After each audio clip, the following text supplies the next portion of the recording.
ज्ञानाञ्जनशलाकया चक्षुरुन्मिलितं येन तस्मै श्रीगुरवे नमः।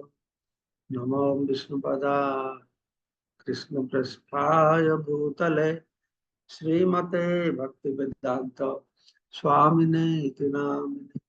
नमस्ते सारस्वती देवे गौरवाणी प्रचारिणे निर्विशेषा शून्यवादी पाश्चात्य देशतारिणे वाञ्छाकल्पतरुभ्यश्च कृपा सिन्धुभैव च पतितानां पावनेभ्यो वैष्णवेभ्यो नमो नमः। आजानुलम्बितभुजौ कनकावदातौ सङ्कीर्तनैकपितरौ कमलायताक्षौ विश्वम्भरौ द्विजवरौ जुगधर्मपालौ वन्दे जगत्प्रियकरौ करुणावतारौ चिरददत निजगुप्तवीतं स्वप्रेम नामामृतमत्युतारम् आपामरजविदतारं गौरकृष्णजनभ्य तमहं प्रपद्ये। आनन्दलीलामय विग्रहाय हेमावतिभ्यो छविसुन्दराय तस्मै महाप्रेम रसप्रदाय चैतन्यचन्द्राय नमो नमस्ते। जय श्री कृष्ण चैतन्य प्रभु नित्यानंद श्री अद्वैत गदाधर श्रीवासादि श्री गौर भक्त वृंद। हरे कृष्ण कृष्ण कृष्ण हरे हरे, हरे राम राम राम हरे हरे। मुखं करोति वाचालं पंगुलं भयते गिरिं यत्कृपातमहं वन्दे परमानंद माधव। श्री गुरु दिनतारिणं श्री चैतन्य ईश्वरम विष्णुपादाय कृष्णपृष्ठाय भूतले श्रीमते। तो আমরা শ্রবণ করছি শ্রী চৈতন্য চরিতামৃত আদিলীলা সপ্তম পরিচ্ছেদ থেকে পঞ্চতত্ত্ব ভগবান কিভাবে প্রেম বিতরণ করছেন সেই সম্পর্কে। তো এই পঞ্চতত্ত্ব রূপে ভগবান কৃষ্ণ কিভাবে প্রেম নিয়ে এসেছেন সারা জগৎকে ডুবাচ্ছেন। আর তাতে কি হচ্ছে, জীবের বীজ নাশ হচ্ছে। বীজ মানে এই ভববন্ধনে থাকার যে বীজ, সেগুলি যেরকম বন্যা আসলে সব বীজগুলো নষ্ট হয়ে যায়, সেরকম নষ্ট হচ্ছে। সেটা দেখে এই পাঁচজনের খুব উল্লাস হচ্ছে। আর তার একটা অদ্ভুত গুণ ছিল, যত প্রেম বৃষ্টি হচ্ছে, এই পাঁচজন প্রেম বৃষ্টি করছে, প্রেম দান করছে, তত প্রেম জল বাড়ছে, বাড়তে বাড়তে এই ত্রিভুবনকে প্লাবিত করছে। এটা হলো কথা। তারপর বলা হচ্ছে সবাইকে প্লাবিত করা হলো, মানে ব্যাপার হচ্ছে যখন বন্যা জলটা বাড়ছে, কিছু লোক পালাচ্ছে, বন্যাতে ডুববে না। তো জড় জগতের জলের বন্যা প্রেমের বন্যা তো আলাদা, ঠিক আছে? তো জড় জগতের জলের বন্যা ডুবলে মরবে, প্রেমের বন্যা ডুবলে বাঁচবে। এটা পার্থক্য। প্রেমের জলে ডুবলে যথার্থ জীবনটা সে পাবে। তো মহাপ্রভু পঞ্চতত্ত্ব রূপে এসে ভগবান যখন এই প্রেম বিতরণ করলেন, তখন কিছু কিছু লোক ছিল তারা পালালো। তারা কারা ছিল? মায়াবাদী, কর্মনিষ্ঠ, কুতার্কিক গণ, নিন্দক, পাষণ্ডী যত, পড়ুয়া অধম, সেই সব মহাদক্ষ ধায়া পালায় পলাইল, সেই বন্যা তসবরে ছুঁইতে নারিল। তো মহাপ্রভু যে প্রেমের বন্যা নিয়ে এসলেন, এরা যারা খুব দক্ষ বলে সমাজে বিবেচিত হয়, তো তারা এই মহাপ্রভু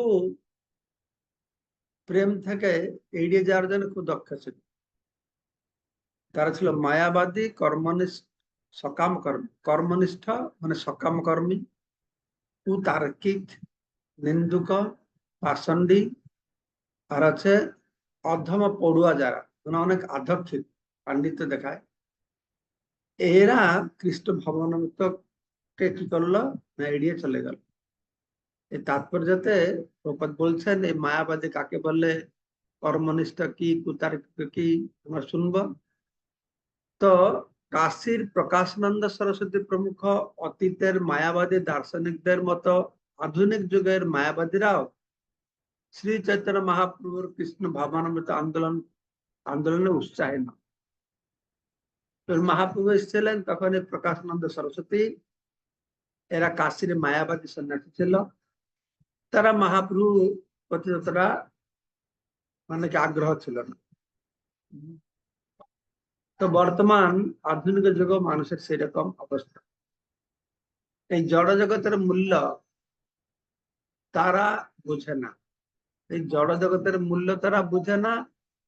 তারা মনে করে এটি মিথ্যা, এবং কৃষ্ণ ভাবন্ত আন্দোলন যে কিভাবে তা সদ্ব্যবহার করতে পারে তা তারা বুঝতে পারে না। যেরকম এরা বলে জগৎ মিথ্যা ব্রহ্ম সত্য। জগৎ মিথ্যা নয়, জগৎ পরিবর্তনশীল। এই জগৎটা বেকার নয়। এই জগৎ সৃষ্টি করবার পিছনে ভগবানের মহৎ উদ্দেশ্য আছে। জীবকে শাস্তি দেওয়াটা ভগবানের উদ্দেশ্য নয়। যে জীবাত্মারা সবাই গত প্রলয়ের পরে মহাবিষ্ণুর মধ্যে গিয়ে সেখানে অবস্থান করছিল, সেই সমস্ত জীবাত্মাকে সাধন ভজন করে ভগবত ধামে ফিরে যাওয়ার জন্য আরেকটি সুযোগ দেওয়ার জন্য ভগবান এই জড় জগৎটি সৃষ্টি করেছেন। এইটা হচ্ছে আসল উদ্দেশ্য। এই জড় জগৎটাকে কিভাবে আমরা সেইভাবে কাজে লাগিয়ে নির্বন্ধ কৃষ্ণ সম্বন্ধ যুক্ত বৈরাগ্য মুচ্যতে, তো যুক্ত বৈরাগ্য ভাবে এই জড় জগৎটাকে ভগবানের সঙ্গে যুক্ত করে কিভাবে আমরা জীবনে উন্নতি করতে পারবো, ভগবত ধাম যেতে পারবো, এটা তারা বুঝতে চায় না। ওরা না জগৎ মিথ্যা ব্রহ্ম সত্য বাস কথা শেষ। তারা তাদের নির্বিশেষবাদী চিন্তায় এতই মগ্ন যে তারা মনে করে সব রকম চিন্ময় বৈচিত্র্য হচ্ছে জড়। তারা তো পরম তত্ত্বকে নির্বিশেষ মানে নিরাকার, নির্গুণ, নির্বিশেষ। তো আমাদের জড় জগতে যেরকম বৈচিত্র্য রয়েছে, ভ্যারাইটিস রয়েছে, কিন্তু এই ভ্যারাইটিটা রজগুণ তমগুণ সত্যগুণ প্রভাব হয়েছে। চিন্ময় জগতে রজগুণ তমগুণ সত্যগুণ প্রভাব নেই। চিৎ বৈচিত্র্য রয়েছে। চিৎ বৈচিত্র্য মানে বিভিন্ন ভ্যারাইটিস রয়েছে।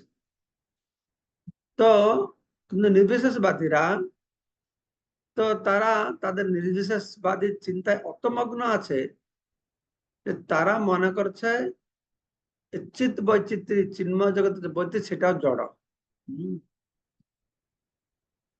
বৈচিত্র্য মানে জড়, এই ধারণা হয়ে গেছে। যেহেতু তারা ব্রহ্মজ্যোতি সম্বন্ধে তাদের শান্ত ধারণার অতীত আর কিছুই জানে না, তাই তারা বুঝতে পারে না যে পরমেশ্বর ভগবান শ্রীকৃষ্ণ হচ্ছেন চিন্ময় এবং তাই তিনি মায়ার অতীত। এটাকে তারা বুঝতে চেষ্টা করে না, মানতে চেষ্টা করে না। তারা তো ব্রহ্মজ্যোতি নিরাকার উপাসনা করে, কিন্তু ব্রহ্মজ্যোতির পিছনে পরে যে সাকার স্বরূপ ভগবানের ধাম, তার রূপ লীলা এসব রয়েছে, তো এইটাকে ওরা গ্রহণ করতে চেষ্টা মানতে চায় না। যে ভগবান আছেন চিন্ময়, তিনি মায়াতীত, এটা ওরা গ্রহণ করে না। তো শ্রীকৃষ্ণ যখন স্বয়ং অবতরণ করেন অথবা ভক্তরূপে অবতরণ করেন, যেন চৈতন্য রূপে তিনি এসেছেন, তো মায়াবাদী দার্শনিকরা তাকে একজন সাধারণ মানুষ বলে মনে করে। কৃষ্ণ এসেছেন ভগবান স্বয়ং, আর তিনি চৈতন্য রূপে এসেছেন। তো তারা বলছে অবজানতিক মাং মুঢ়া মানুষম তন্মাসিতম পরম ভাবম অজানত মমভূত মহেশ্বরম। ভগবানের পরম ভাবকে বুঝতে পারে না যখন ভগবান সাধারণ মানুষ রূপ ধরে এখানে এসে থাকে। ঠিক আছে, তো সেটা ভগবান বলছেন যে আমি যখন মানুষ রূপে অবতরণ করি তখন মূর্খেরা আমাকে অবজ্ঞা করে। তারা আমার অপ্রাকৃত পরম ভাব সম্বন্ধে অবগত নয়। তারা জানে না যে আমি হচ্ছে সবকিছুর অধীশ্বর। পরম ভাব জানত মম ভূত মহেশ্বর। আমি হচ্ছে সবকিছুর মালিক, এটা তারা জানে না। তো অনেক দুষ্ট প্রবচক রয়েছে যারা ভগবানের অবতরণের সুযোগ নিয়ে তারা নিজেকে ভগবানের অবতার বলে প্রচার করে, সরলচিত্ত মানুষদের প্রতারণা করে। তো দুই দিকে সমস্যা। যারা এক ভগবানকে মানে, নিরাকারকে মানে, এক ভগবানকে মানে, তাদের একটা সুবিধা কি না, তারা এই ভণ্ড ভগবান দ্বারা প্রতারিত হওয়ার কোন সুযোগ নেই। বাস, এক ভগবান হয়ে গেল। কিন্তু যারা ভগবানের বিভিন্ন অবতারের কথা মানে, তাদের সমস্যাটা কি না, যদি কৃষ্ণ যদি ভগবান হয়, রাম যদি ভগবান হয়, বরাহ যদি ভগবান হয়, তাহলে এ বি সি ডি এটা কেন ভগবান হবে না? এই ভগবান, সবাই ভগবান, এই ধারণা এসে আছে। দুটোই দিকে এক্সট্রিম হচ্ছে সমস্যা। তো ভগবানের অবতার শাস্ত্র প্রমাণের দ্বারা প্রমাণিত হয়। তিনি এমন সব অলৌকিক কার্যকলাপ সম্পাদন করেন যা কোনো মানুষের পক্ষেই করা সম্ভব নয়। কৃষ্ণ 7 বছরে বয়সে গিরিগোবর্ধনকে ধারণ করেছেন, গিরিধারী হয়েছেন। তো এখন যত ভগবান আছে তাদের বলো তো কেউটা গিরিধারী হোক। তাদেরকে বলো তোমরা গিরি গোবর্ধনকে উঠা দূরের কথা, একটা টেবিলকে তোমার ছোট্ট আঙুল ধরে উঠা ফার্স্ট, ভগবান বলছো? তো সেই ভগবান তো অনন্ত শেষ রূপে পুরা ব্রহ্মাণ্ডটা তার মাথায় পড়িয়া আছে ধুলোর মতো, সর্ষের মতো, যে বুঝতে পারে না। তুমি যদি সেই ভগবান হও বাবাজি, তাহলে তুমি টেবিল উঠা। তো ভগবান যখন আসেন এরকম সমস্ত অলৌকিক লীলা প্রদর্শন করেন, শাস্ত্র প্রমাণ দেখে মহাপুরুষরা এটাকে প্রতিষ্ঠা করেন, মুনি ঋষিরা।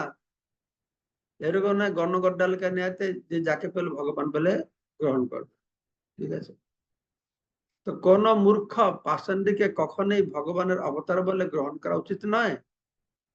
পক্ষান্তরে তার পরম ঈশ্বরত্ব পরীক্ষা করে দেখা উচিত, এই ঈশ্বর কিনা, ঈশ্বরের লক্ষণ আছে কিনা, ঈশ্বরের গুণাবলী আছে কিনা। দৃষ্টান্ত স্বরূপ বলা হয় শ্রীকৃষ্ণ অর্জুনকে ভগবত গীতার শিক্ষা দান করেছিলেন, তো অর্জুন তাকে পরমেশ্বর ভগবান বলে স্বীকার করেছিলেন। ভগবান যখন তার বিভূতি প্রদর্শন করিয়েছেন, অর্জুন তখন বলছেন যে পরম ব্রহ্ম পরম ধামম পবিত্রম পরমম ভবান, যে আমি স্বীকার করছি সর্বম এইতম ঋতং মন্যে, এইসব সত্য, যে তুমি হচ্ছে পরম ব্রহ্ম পরম ধাম পবিত্র। আমি শুধু বলছি তা নয়, মুনি ঋষিরা তাই বলছে, দেবল অসিত ব্যাস তারা বলছে, আর আপনি তুমি এখনো সেটা বলছো, নিজেও বলছো স্বয়ং এবং প্রবসিমে। তো অর্জুন পরীক্ষা মানে বুঝতে পেরেছে যে কৃষ্ণ ভগবান, তার কোনো সন্দেহ নেই। কিন্তু আমাদের বুঝাবার জন্য অর্জুন ভগবানকে তার বিশ্বরূপ প্রদর্শন করতে অনুরোধ করেছিলেন। অর্জুনের অনুরোধ করেছে তোমার বিশ্বরূপ দেখতে চাই। বিভূতি যোগ শ্রবণ করে অর্জুন বলছেন তোমার মহিমা তো আমি শুনলাম, এখন মহিমাটাকে দেখতে চাই।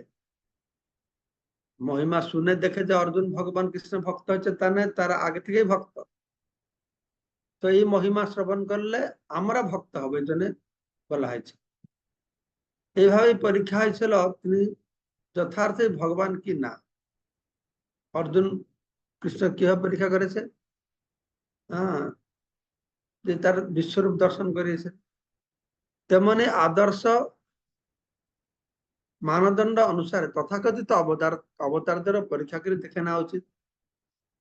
কতগুলি ভেলিগবাজি দেখে অথবা একটু আধটু যোগসিদ্ধি দেখে কাউকে ভগবান বলে গ্রহণ করা পরিবর্তে শাস্ত্র প্রমাণের ভিত্তিতে তথাকথিত সমস্ত ভগবানের অবতারদের পরীক্ষা করে দেখা সবচেয়ে ভালো। কেউ একটু কিছু ভেলকিবাজি দেখালো, কেউ যোগের প্রভাব একটু তার মাহাত্ম দেখালো, এতেই ভুলে গেলে হবে না। এতে ভুলে গেলে হবে না, আমরা শাস্ত্র প্রমাণ দেখব। শাস্ত্র প্রমাণ কি আছে? মূঢ়া নানু পশ্যন্তি পশ্যন্তি জ্ঞান চক্ষুষ। মূর্খ ভাবে থাকলে ভগবানকে দেখেও দেখবে না। কংস ভগবানকে দেখেও দেখলো না, দুর্যোধন ভগবানকে দেখেও দেখলো না। হ্যাঁ, ঠিক সেই রকম ভগবান দেখলেও দেখতে পারবে না। তো এই সমস্ত ভণ্ড ভগবানদের প্রতি আত্মসমর্পণ করার কোনো অর্থ হয় না। শাস্ত্রের প্রমাণ আমরা দেখব, ভগবানকে পরীক্ষা করব। অদ্বৈত আচার্য পরীক্ষা করলেন চৈতন্য মহাপ্রভু ভগবান কিনা, সব মিলে গেল, তারপরে গ্রহণ করেছেন। তাকে ডেকে নিয়ে এসেছেন। অদ্বৈত আচার্য অভিন্ন চৈতন্য মহাপ্রভু থেকে সব জানা সত্ত্বেও তিনি পরীক্ষা করে দেখছেন এ কি সত্যি ভগবান। তিনি জানেন ভগবান, কিন্তু আমাদের জন্য দৃষ্টান্ত স্থাপন করবার জন্য ভগবান হলো গুরু হলো আগে থেকে পরীক্ষা করে দেখতে হবে, গুরু গ্রহণের আগে। হ্যাঁ, পরে হলে হবে। গুরু গ্রহণ ভালো করে পরীক্ষা করে দেখে গুরু গ্রহণ করতে হবে। তো শাস্ত্র সময়ে শ্রী চৈতন্য মহাপ্রভুকে শ্রীকৃষ্ণের অবতার বলে বর্ণনা করা হয়েছে। ভুরি ভুরি প্রমাণ বিভিন্ন শাস্ত্রে, ভাগবতে কৃষ্ণ বর্ণনা তুষাকৃষ্ণ, বিষ্ণু সহস্র নামে মহাপুরুষ সম্পর্কে বলা আছে সন্ন্যাস শান্তি শান্তি পরায়ণ। আরো বিভিন্ন পুরাণে তিনি যে গঙ্গা তীরে গঙ্গার পূর্বভাগে সচিপুত্র জগন্নাথ পুত্র এইসব কথা বর্ণনা করা হয়েছে, এইভাবে প্রকট হবেন বিভিন্ন পুরাণে বর্ণনা করা হয়েছে।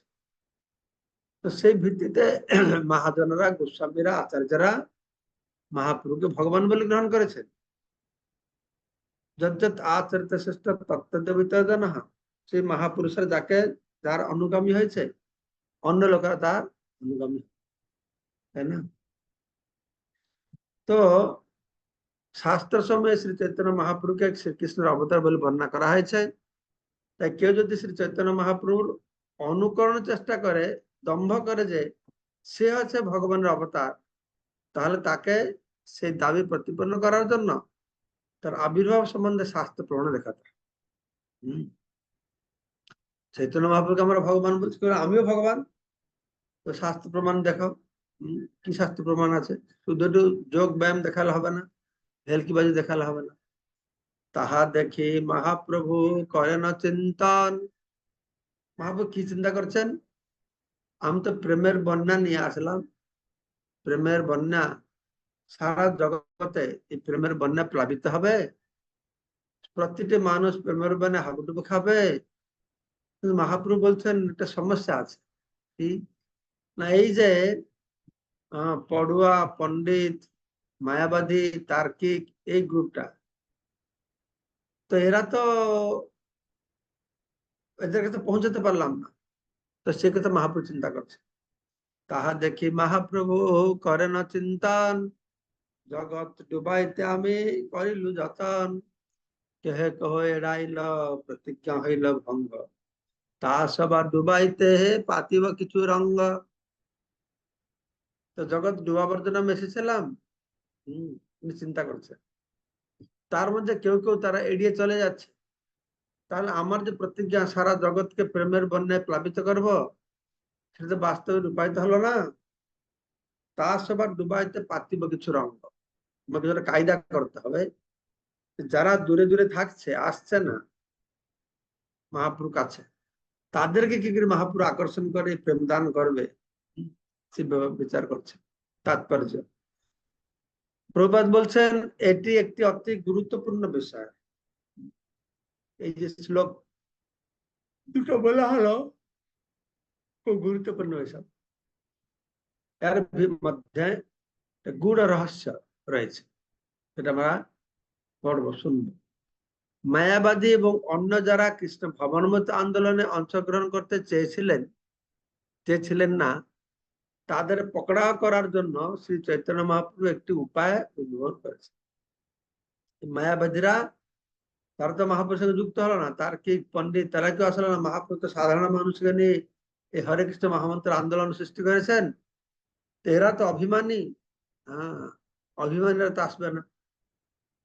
তাহলে মহাপ্রভু চিন্তা করছেন, তাহলে এদেরকে আমি কি করে ধরবো? আমি তো আসলাম প্রেম বিলাবার জন্য, কিন্তু সংকল্প নিয়েছি জগতে প্রেমের বন্যা ভাসবে, কিন্তু এরা তো আসছে না, কি করা যাবে এই চিন্তা করছেন। এটা অতি গুরুত্বপূর্ণ বিষয় একটা। তো মহাপ্রভু একটি উপায় উদ্ভাবন করলেন। সে উপায়টি কি? এইটি হচ্ছে এটি হচ্ছে আচার্যের লক্ষ্য। ভগবানের সেবা করতে আসতে যে আচার্য তিনি গতানুগতিক ভাবে তার কাজ করেন, কেননা কৃষ্ণ ভবামৃত যাতে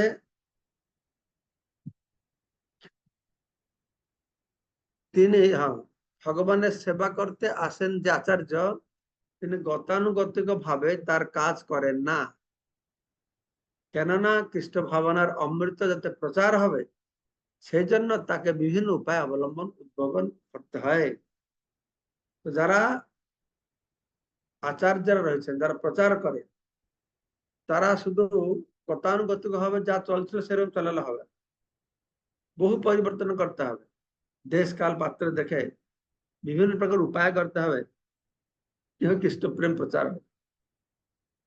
তো ছেলেরা ও মেয়েরা সমানভাবে ভগবত প্রেম বিতরণ করছেন বলে ঈর্ষাপরায়ণ মানুষেরা কখনো কখনো কৃষ্ণ ভাবানুমৃত আন্দোলনে সমালোচনা করে। পাশ্চাত্যের ছেলে মেয়েরা সবাই এক প্রচার করে। তারা জানে না যে ইউরোপ ও আমেরিকার দেশগুলিতে ছেলে মেয়েরা পরস্পরের সঙ্গে খুব খেয়াল খুশি হয়ে মেলামেশা করে। প্রপাত বলছেন যে আমি এদেরকে ছেলে মেয়েদেরকে নিয়ে এসেছি মন্দিরে রেখেছি বলে তারা ঈর্ষা করেছে, কিন্তু ওরা বুঝে না যে পাশ্চাত্য দেশের অবস্থাটা কি। তারা তো সেখান থেকে ছেলেমেয়েরা খেয়াল খুশি মতো দিন রাতে কুকুর বিড়ালের তো মেলামেশা করতে থাকে, কুকুর বিড়ালের মতো। তাই এই সমস্ত মূর্খ সমালোচকদের বিবেচনা করা উচিত। কোন সমাজে সামাজিক রীতিনীতি হঠাৎ পরিবর্তন করা যায় না। তো কিভাবে আস্তে আস্তে পরিবর্তন করে কৃষ্ণ ভাবনায় তাদের ভাবিত করা যাবে সেটা প্রভুপাদ চেষ্টা করেছিলেন। এরকম হুট করে তাদের যে কালচার আছে, হুট করে পরিবর্তন কি করা যাবে। কিন্তু যেহেতু এই সমস্ত ছেলেমেয়েরা ভগবানের বাণী প্রচার করার শিক্ষা লাভ করেছে, তাই এই সমস্ত মেয়েরা কোনো সাধারণ মেয়ে নয়, তারা হচ্ছে তাদেরই ভাইদের মতো কৃষ্ণ ভবামৃতের প্রচারক। ভাইরা করবে, বোনেরা করবে, এরকম নয়। এটা শুধু এই সমস্ত ঈর্ষাপরায়ণ লোকদের মধ্যে এর বিরোধিতা আছে তা নয়। সমাজে বহু লোকের আছে, কিন্তু এখন সারা পৃথিবী জুড়ে এই নারীদেরকে হেয় করে দেখা, তারা এটা করতে পারবে না, ওটা করতে পারবে না, সেটা করতে পারবে না। তো এই নিয়ে একটা বিরাট হইচই চলছে। তো এইভাবে ছেলেদের ও মেয়েদের সম্পূর্ণ চিন্ময় স্তরে উন্নীত করা কৃষ্ণ ভাবামৃত আন্দোলন প্রচারের একটি পদ্ধতি। কৃষ্ণ ভাবামৃত হলে তো ছেলে মেয়েদের অবাধ মিলামেশা বন্ধ করা যাবে। যে সমস্ত ঈর্ষাপরায়ণ মূর্খেরা ছেলের ছেলে মেয়েদের মেলামেশা সমালোচনা করে, তাদের নিজেদের মূর্খতার আচ্ছন্ন থেকে সন্তুষ্ট থাকতে হবে। কেননা বিভিন্ন উপায় অবলম্বন পূর্বক কিভাবে যে কৃষ্ণ ভাবামৃত প্রচার করা যায় সেই সম্বন্ধে চিন্তা করার ক্ষমতা তাদের নেই। যারা আচার্যরা রয়েছেন তারা বিভিন্ন প্রকার উপায় করে কি করে কৃষ্ণ চেতনার ঘুরে ঘুরে প্রচার হবে। যারা মঠে খেয়ে খাটে ঘুমাবে তাদের মাথায় এগুলো ঢুকবে। দুটো চারটে নটা চারটে খেলে ঘুমালো, বাসা হয়ে গেল। তো তাদের গতানুগতিক পদ্ধতিতে তারা কখনই কৃষ্ণ ভবামৃত প্রচার সক্ষম হবে না। সকালে একটু পূজা পাঠ করে তবে খেয়ে দিয়ে দরজা বন্ধ করে বাস থাক, সন্ধ্যাবেলা পাঠ, এটাতে কতটুকু প্রচার হবে? খারাপ না ভালো, কিন্তু এটা অতি ভালো নয়, বা এর দ্বারা বেশি প্রচার হবে না। তাদের গতানুগতিক পদ্ধতিতে তারা কখনোই কৃষ্ণ ভবন প্রচারে সক্ষম হবে না। তাই শ্রীকৃষ্ণ চৈতন্য মহাপ্রভু কৃপায় আমরা যা করছি সেটি হচ্ছে যথার্থ পন্থা। কারণ কৃষ্ণ বিমুখ মানুষদের কৃষ্ণ প্রেম দান করার জন্য তিনি নিজেও উপায় উদ্ভাবন করেছেন। চৈতন্য মহাপ্রভু কৃপা, আমরা যা কিছু করছি প্রভুপাদ বলছে মহাপ্রভু কৃপাতে হচ্ছে, তাই না? তো এই কৃষ্ণ বিমুখ মানুষদের কৃষ্ণ প্রেম দান করতে হলে এইসব করতে হবে আর খুব উল্লসিত হয়ে থাকতে হবে। ঠিক আছে, কালকে আমরা শ্লোক নম্বর 33 পাঠ করো। তো বললি মনে কিছু করিয়া বিচার, কি মানে বিচার করলেন, কি করলেন, কিভাবে সমস্যার সমাধান হবে, কালকে আমরা শ্রবণ করব। বলুন কি প্রশ্ন? সুবল গৌর প্রভু বলুন।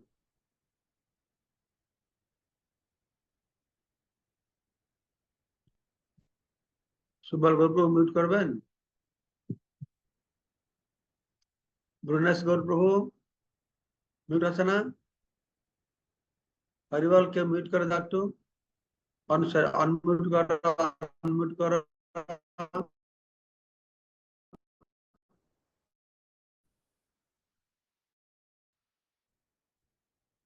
ইসকনের বাইরে মিউট আছে, হয়ে গেছে, তারা অনমিউট জ্ঞানী করো। এবং জড়জাগতিক শিক্ষায় অনেক উচ্চ শিক্ষিত থাকা সত্ত্বেও তারা বুঝতে পারে না যে ভগবান কে এবং ভগবানের কার্যকলাপ সম্পর্কে তারা অবহিত না। এই ব্যাপারে আমরা কিভাবে তাদের কাছে এই প্রকৃত সত্যটা উপস্থাপন করতে পারি এবং সহজে তারা গ্রহণ করতে পারে? প্রকৃত সত্য ওদের কাছে উপস্থাপন করতে হলে প্রথমত ভালোবাসা দিয়ে ভালো সম্পর্ক করতে হবে। ভালো সম্পর্ক থাকলে, ভালোবাসা থাকলে তুমি যা বলবে তা শুনবে। ভালোবাসা না থাকলে তুমি যত সত্য কথা বলো না কেন তা শুনবে না। বুঝতে পারছো? সেই জন্য আমরা শাস্ত্রের কথা বলে যাব, যাকে দেখবো তাকে, যারা দেখো তারে বলো কৃষ্ণ উপদেশ। ঠিক আছে, কৃষ্ণ কথা শুনলে ওটা অটোমেটিক কাজ করবে, আজকে করবে বা 10 বছর পরে করবে, কাজ অবশ্যই করবে। সুবল গৌর প্রভু আনমিউট করতে পারবেন?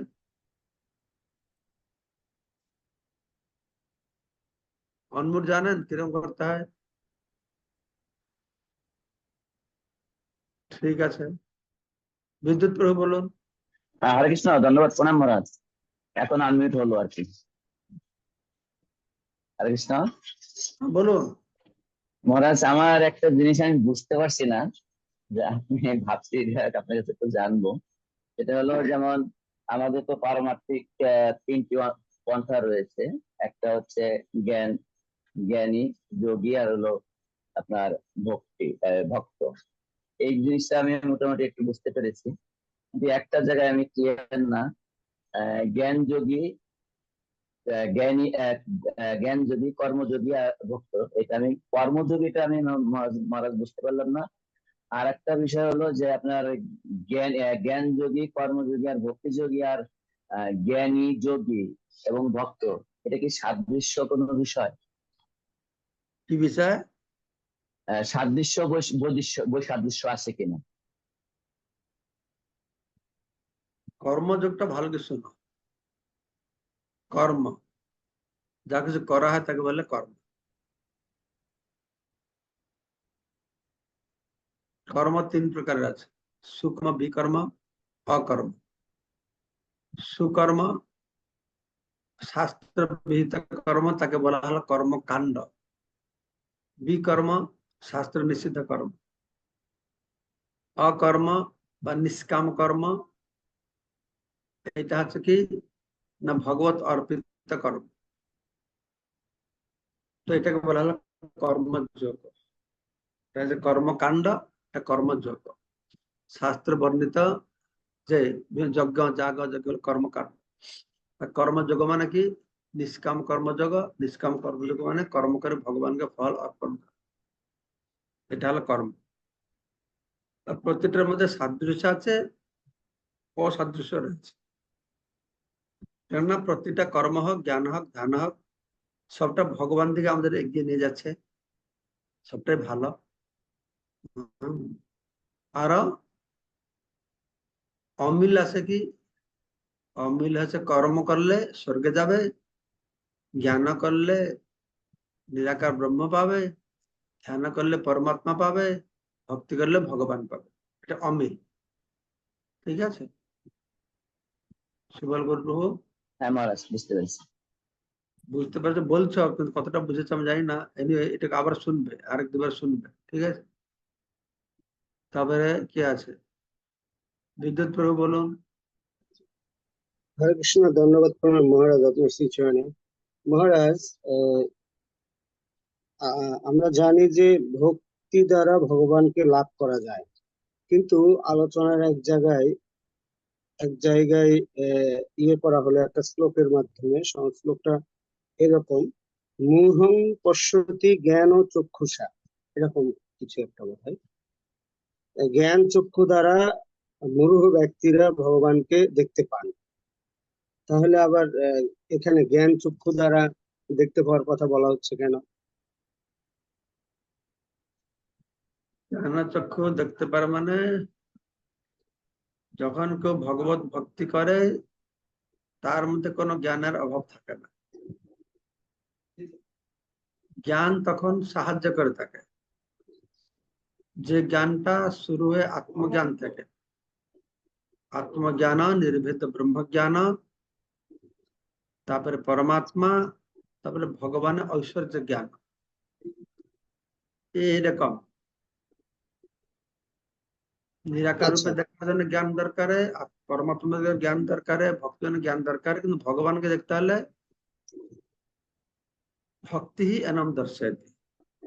দেখতে হলে জ্ঞানের মধ্যে ভগবানকে আমি জানতে পারি। হ্যাঁ, জ্ঞান মূঢ়া নানু পশ্যন্তি পশ্যন্তি জ্ঞান চক্ষু, যেরকম বলা হয়েছে। মূর্খ লোকেরা বুঝতে পারবে না, জ্ঞানীরা বুঝতে পারবে। ভগবানকে সামনে সামনে দেখলে ভক্তি দরকার, যে ভক্তির মধ্যে জ্ঞান তার দাসী রূপে কাজ করে, পরিচারিকা রূপে কাজ করে, ঠিক আছে, অ্যাসিস্ট্যান্ট রূপে। আচ্ছা মহারাজ, যারা নির্বিশেষবাদী, মায়াবাদী অথবা পণ্ডিত অভিমানী, তারা কৃষ্ণ প্রেম লাভ করতে পারে না বা ভগবানকে লাভ করতে পারে না। তো এখন কোনোভাবে কি তারা যদি হরিনামের আশ্রয় গ্রহণ করে বা তাদেরকে যদি হরিনামের আশ্রয় গ্রহণ করানো যায়, তাহলে কি তারা আস্তে আস্তে ভগবানকে দর্শন করা বা লাভ করতে পারেন? অবশ্যই পারবে, কেন পারবে না? যেমন সারা পৃথিবী প্রেমের বন্যায় প্লাবিত হয়ে এরা যাবে কোথায়? দৌড়ে দৌড়ে কতদূর যাবে? সেই জন্যই এরা যারা দৌড়ে পালালো মহাপুরুষ কাছ থেকে, তাদের জন্য মহাপুরুষ কি করলো ধরবার জন্য, সেটা আমরা কালকে শ্রবণ করবো। মহাপুরুষ কি করলো এদেরকে ধরে কাছে আনার জন্য, কালকে আমরা শ্রবণ। আচ্ছা মহারাজ, হরে কৃষ্ণ, ধন্যবাদ প্রণাম। সঞ্জয় কবিরাজ বলুন। হরে কৃষ্ণ, ধন্যবাদ মহারাজ। মহারাজ, এইমাত্র যে শ্লোকটা আলোচনা করলেন আপনি, ওই শ্লোকটার অনুবাদের লাস্টে বলা হয়েছে যে তাই তাদেরকে সকলের ডুবাবার জন্য আমি কিছু কৌশল উদ্ভাবন করব। এইটা এই কি কৌশল ডুবাবার জন্য? এটা ভালো অর্থে না খারাপ অর্থে? এটা ভালো বুঝিনি মহারাজ, একটু যদি বলতেন। কালকে বুঝতে পারবে, কালকে বুঝতে, কৌশলটা কালকে বলবে। আমি কি কৌশল করব? এটা তো আমাকে দেখে পালাচ্ছে, আমি তো আসলাম জগৎকে উদ্ধার করতে, কিন্তু এরা তো আমার নিন্দা বন্ধ করছে আবার। আর এদের কি করা যাবে, কিভাবে এদেরকে আমি বাগে আনবো, কালকে আমরা শ্রবণ করবো। ঠিক আছে, হরে কৃষ্ণ। ভক্তের ভগবান প্রভু। হরে কৃষ্ণ, ধন্যবাদ প্রণাম মহারাজ। মহারাজ বলছি যে ব্যাপ্ত করে ভাগবত কহেবার বার কলিযুগে ধর্ম হয় নাম সংকীর্তন সার। মহারাজ, এইটার অর্থ কি বলতে চাচ্ছে? কি হল, কি তোমার কথা কেটে যাচ্ছে, শোনা আছে। ব্যাপ্ত করে ভাগবত কহেবার বার কলিযুগে ধর্ম হয় নাম সংকীর্তন সার। মহারাজ, এইটার অর্থটা যদি একটু বুঝাই দিতেন। এটার অর্থ কি? ভাগবতে বারংবার খুলে খুলে বলা আছে কলিযুগের যুগ ধর্ম হচ্ছে নাম সংকীর্তন, এটা বলতে আর কি। ঠিক আছে, ব্যক্ত করবে না, এটা খুলে বলা আছে, বারবার শাস্ত্রের বর্ণনা করা হচ্ছে যে হরৌতদ কলৌতদ হরিকীর্তনম বলা হয়েছে, অন্তে নারায়ণ স্মৃতি বলা হয়েছে, কলের দোষ অস্তিক মহান কীর্তন আদব কৃষ্ণ মুক্ত সঙ্গ পরম ব্রজত বলা হয়েছে, ভাগবতের শেষ শ্লোক নাম সংকীর্তন কথা বলা হয়েছে। সেই জন্য বলেছে বলে বারবার। ঠিক আছে প্রভু। হ্যাঁ মহারাজ। শক্তিমান গোবিন্দ প্রভু। মহারাজ, ধন্যবাদ প্রণাম মহারাজ। মহারাজ, এই মায়াবাদীরা যদি শ্রীকৃষ্ণকে পরমেশ্বর ভগবান না মেনে নির্বিশেষ মনে করে জব করে তাহলে কি তাদের কোনো লাভ হবে? নির্বিশেষ মার্গে জব করলে লাভ হবে, ওই নির্বিশেষে যাবে। আচ্ছা, বুঝতে পারছেন? হ্যাঁ, যা মনে করে হরে কৃষ্ণ জপ করো সেটা পাবে। আচ্ছা, হরে কৃষ্ণ জব সব দেবে। আচ্ছা। ঠিক আছে, আহ, সুভাষিনী মাতাজি। ধন্যবাদ মহারাজ, হরে কৃষ্ণ। হরে কৃষ্ণ, দণ্ডবাদ প্রণাম মহারাজ আপনার শ্রীচরণে। মহারাজ অমৃতময় স্পেশাল চৈতন্য চরিতামৃত ক্লাসের জন্য আপনাকে অনেক ধন্যবাদ মহারাজ। এই জড় বৈচিত্র্য